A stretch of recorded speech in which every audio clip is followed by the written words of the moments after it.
We're going to start tonight with the fight over Warner Bros. Finally ending as Paramount has usurped Netflix's bid and is acquiring the media company. The takeover bid cost more than $110 billion. For the math nerds out there, that also factors in the debt of Warner Brothers. The deal still needs to be approved by the board of directors for both companies as well as the Justice Department. You may be wondering, what exactly is Paramount adding to its media arsenal here? Well, it includes CNN and other cable channels to Warner Brothers film studio and streaming platform HBO Max, just to name a few.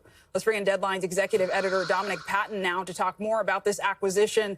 Dominic, this is major, so let's zoom out here. What does the deal mean for streaming, news, movie, video, games? I'm sure I missed something, and more. What does it mean? Well, it means a little bit of everything and a little bit of hurry up and wait. David Zaslav, the CEO of Warner Brothers Discovery, gave a Zoom town hall today to employees, a lot of whom are very upset, a lot of whom are shocked, and especially at CNN are very scared of what could happen next with a Trump-friendly set of new bosses. But more than anything, I think they're also looking at this is going to take several months. There are, of course, as you talked about, there is the Department of Justice to approve it. There's also the various boards to approve it, and they're pretty much going to do that. I mean, already, less than 24 hours after this deal came together, Paramount, have paid Netflix the $2.8 billion breakup fee that was a part of this. And there's a lot more paid in there, too. You talked about the $110 billion. There's some estimating it will be much more than that, as well as the tens of billions of debt that this newly merged company will be loaded with. Importantly, for consumers, there's going to be a question of, how many movies are we going to see? Right. David Ellison has said he's going to put out a big slate on both studios. But people say with the kind of debt that he's bringing in, which could go up to $90 billion, there's going to be a lot of layoffs. There's not going to be much money to invest. How are they going to pull it off? And Dominic, you mentioned the DOJ. We'll talk timeline in a moment. But earlier this week, if we can back up for a moment, it did seem like Netflix was set to take over around $27 a share, ultimately topped. Why do you think they pulled out the way they did when they did? Well, I think there was a number of reasons. I think that, look, the guys who run Netflix, Ted Sarandos and Greg Peters, are two of the smartest guys around, let alone in Hollywood. So they had a plan A, a plan B, and a plan all the way to MOP.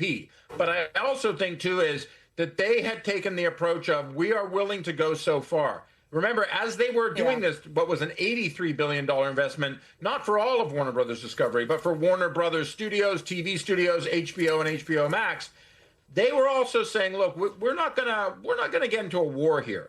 I think everyone expected when the Warner Brothers board approved and said it was a company superior proposal from the hostile takeover bid by Paramount.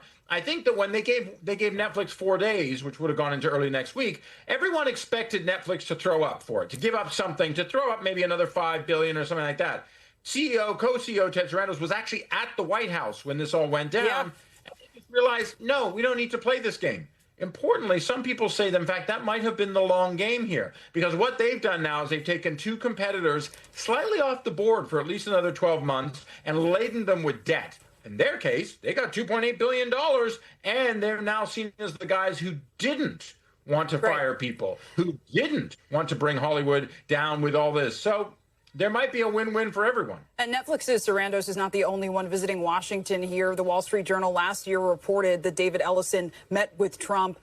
And during the visit, quote, David Ellison offered assurances to the Trump administration that if he bought Warner, he'd make sweeping changes specifically to CNN News. Do we know if Paramount is safeguarding editorial independence amid some of these reports? Well, I think we know on paper they are. And certainly, but we also know, well, let's look at what the Supreme Court does with precedent. So let's look at what's happening here. Barry Weiss of the Free Press has been put in charge of CBS News as the newly created editor-in-chief. And there's been a fair degree of chaos coming out of that. Now, change is hard, so maybe long-term, maybe we'll see where that goes. Certainly, I know a lot of sources we spoke to over at CNN are very, very worried. They're worried about what the implications are. They're worried about what the ideological results will be. And they're worried about how much influence and role Donald Trump and the MAGA crowd will have. The reality is Donald Trump cares almost nothing about most of this deal, though he does like seeing a Rush Hour 4 be made for some of his friends. But what he does care about is getting the long-term thorn out of his paw that he considers CNN. Remember this, for all the talk that people say that legacy media is dead or that nobody watches, The man in the Oval Office loves legacy media. He watches all the time. So in many ways, they're playing to an audience of one, like most of the administration does. But in another way, this is also something that's relatively small on their bank book to get past to what the big prize is, which is Warner Brothers Studios, the one who, by the way, has the most Oscar nominations this year. Right. And Dominic, super briefly, if we could move from the White House to the DOJ, assuming this is approved by the Justice Department, how soon could we see Paramount take over here, start making changes? Well, you're talking about the Justice Department in D.C. with Pam Bondi, but I will talk about Rob Bonetta, who's the Attorney General of California. He has already said this is not a done deal. He's looking into it, and he's now, as we reported just a bit earlier today, he's talking to other blue state AGs and seeing what they can consolidate together. We've seen this in the past where state AGs can make a big deal. They can make a lot of fuss, and they can also put the brakes on if they want. All right, Dominic Patten, thanks so much. We thank you for watching, and remember, stay updated on breaking news and top stories on the NBC News app or watch live on our YouTube channel.